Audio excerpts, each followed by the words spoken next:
What's up, YouTube? And welcome again to Baseline to Baseline. And this is my preseason top 25 coverage. I'm Steve Wright. This is the number 4 team in my top 25, and that's Texas Tech, which gives us 2 teams from the Big 12 in the top 4. Let's talk about the guards for Texas Tech. And they are just a couple of years removed from playing the number 3 team, which was Virginia, in the national championship game. But let's start with the guards. And let's start with a returning guard who's be a junior this year, Kyler Edwards, who's a 6'4" shooting guard, great shooter, 3-level scorer, great 3-point shooter, strong, can get to his spots, can play a little point in a pinch, I believe. He's a good secondary ball handler, and he gives him some experience in the backcourt, and he can get his own. And I think he'll have a good year. He averaged 11 a game last year, and I think he'll have another good year this year. Then we're going to talk about Nimari Burnett, who is a 6'4" shooting guard, who's a freshman, who played last year at Prolific Prep out in California with Jalen Green. He's a 6'4". He's a shooting guard, 3-level scorer. He's good at slashing to the basket. He's strong. He's quick. He's really good at using his dribble to get to his spots and elevating to get his jump shot off. He's a good secondary ball handler. He's a good athlete. He does need to bend his elbow in his jump shot and get it off of his forehead a little bit, move it over to the right a little bit. But I think he's ready to play. I think he'll start, and I think he'll be a big-time scorer for this team. The next guard I want to cover is returning sophomore, 6'7", shooting guard / small forward, Terrence Shannon. He's a lefty. He's also a 3-level scorer. He's aggressive. He's a slasher. He can put it on the floor and get to his spots. And he's confident, and that's one thing I like about him. I know last year, the team that they had, they weren't sure about, should I shoot? Well, he's aggressive, and that's what they need, and they'll get that from him this year. He'll also be a big-time scorer for them. He may lead them in scoring this year.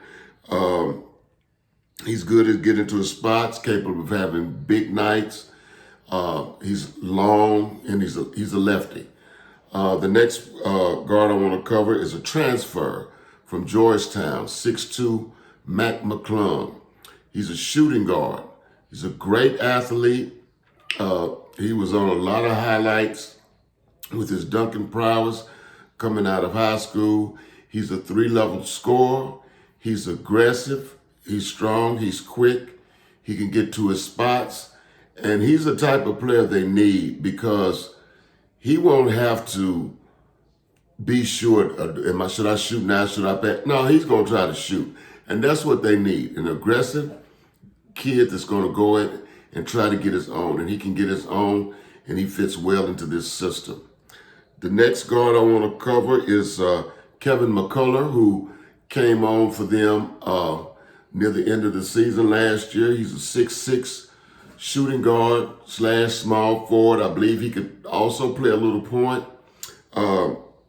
He's a 3-level scorer, good handles, capable of big scoring nights. I think the last 8 games, 6 of those games were in double figures for him. And he's a good secondary ball handler. Like I said, I think he can play some point.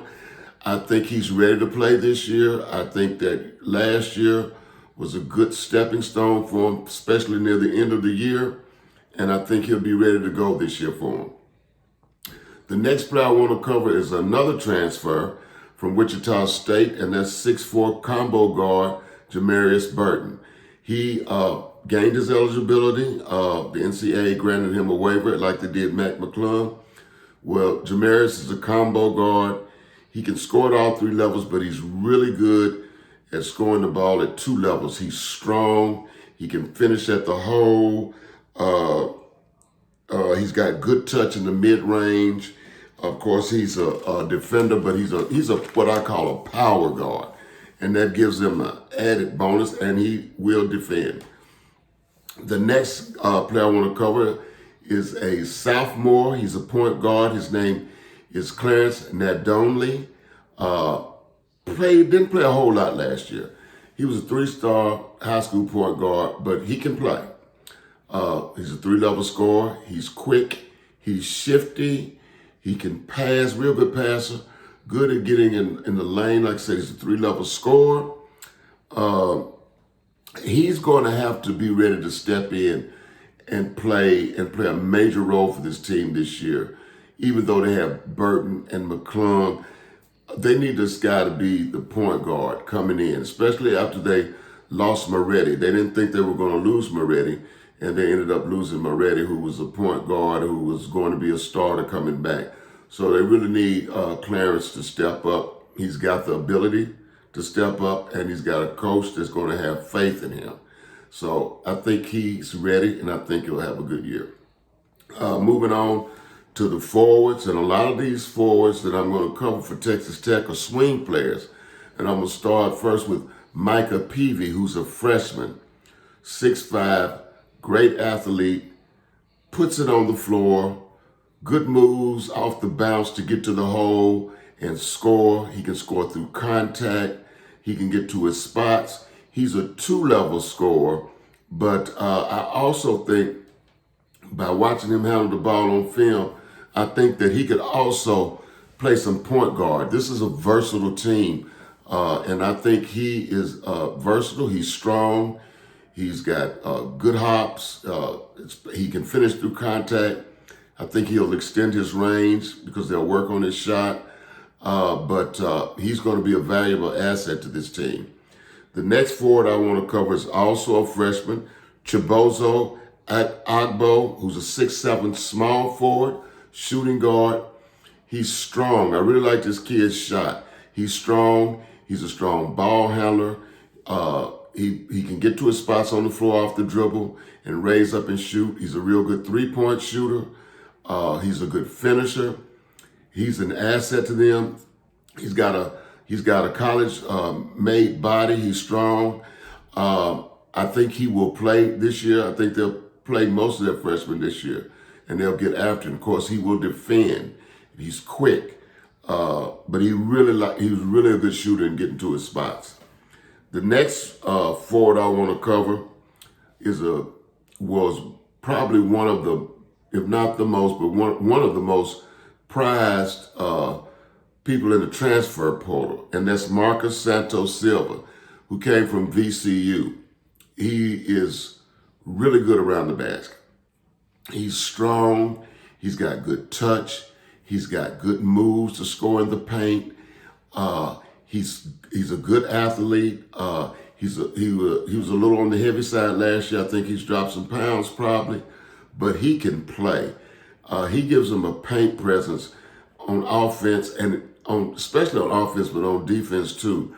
If he matches the numbers that he did at VCU, which I think was 12-6 or 12-7, if he can match that, and he's very capable of matching that, and I think he will, this is going to be a real hard team to beat.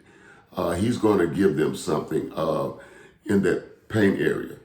The next forward I want to cover is one that had to sit out last year, the NCAA crucified, and that is Joe Ntimwe. His brother is Jonathan Kuminga, who was a high school, junior. He reclassified to a senior, and he's decided to go to the G League, which was good for him. Well, Joe is a 6'8". I like him as a stretch four, small forward, stretch four. Really good shooter, really good 3-point shooter, one of the better 3-point shooters they'll have on the team this year. He's going to have to shake off some rust because he had to sit out last year. Shouldn't have, but he had to sit out last year. But once he shakes off the rust, he'll be good for him. He's active, he's quick, he can put it on the floor. He can score at all 3 levels. He's good at getting his shots. I just want him to not worry about it, go in and just play hard, and the rust will come off. You were in the program, he was in the program last year which gives him some experience, and he knows the system, which is good for him. Then I want to cover Tyreke Smith, who was there last year, who had the red shirt, who's a 6'8" power forward. He's not bulky, but he's really strong, and he's dunking anything around the rim. Get out of the way. He's going to dunk it on you. He's aggressive. He's strong. At 6'8", he's a shot blocker. He is not polished offensively yet, but his activity, his aggressiveness will get him some playing time. He's a defender. He's a good athlete. They're going to get after people. This team is versatile, and they're going to get after people. The last player I'm going to cover is Vladislav Goldin, who's a 7'1" center. He's new to the program also. He's got really good touch around the basket. He scores with both hands around the basket. He's got great hands. He's a good shooter. He's a defender. Like all the players that Coach Beard brings in, they defend well. But he can step out too and make some shots. But this team is going to be versatile. That's going to be the main thing they have, is they're going to be versatile. Now let's talk about some strengths and weaknesses. The strengths of this team: they're athletic, they're versatile, they've got good ball handlers, good shooters, and capable scorers, and they're great defensively. He'll be able to do a lot with this team defensively. He likes to really get after it. They'll be able to play any style defensively. They'll be able to press, three-quarter court, half court, whatever they do, they're going to be good at. The weaknesses of this team will be everybody's new and deferring. Will they defer to each other too much? And they have to find an offensive identity. I think a few years ago when they played in the championship game against Virginia, everybody was dreading it because both teams didn't score a lot. They played slow. And I think watching this team more and more, I think that Beard is really not holding them back. I think he really wants them to be aggressive on offense. I hope so. Because if he does, you're looking at a new UNLV, which used to be my favorite team, UNLV. But they've got some scorers and they've got some athletes. Inexperience, maybe for the freshmen coming in, may hold them back a little bit, but their style, I think they will adjust really quickly. Coaching, Beard's a great coach. What he's put together in the last 3-4 years is not a fluke. They're here to stay. He does a good job. The kids play hard for him. If he can let them go on offense and have freedom along with the way he teaches defense, nobody's going to want to see this team coming. I think they have a good chance. Like I said, they're in my top 4 of making it to the Final Four. There's some great teams out there this year that have depth and that are versatile. But right now, I'd have to pick them as my number 4 team in the top 25.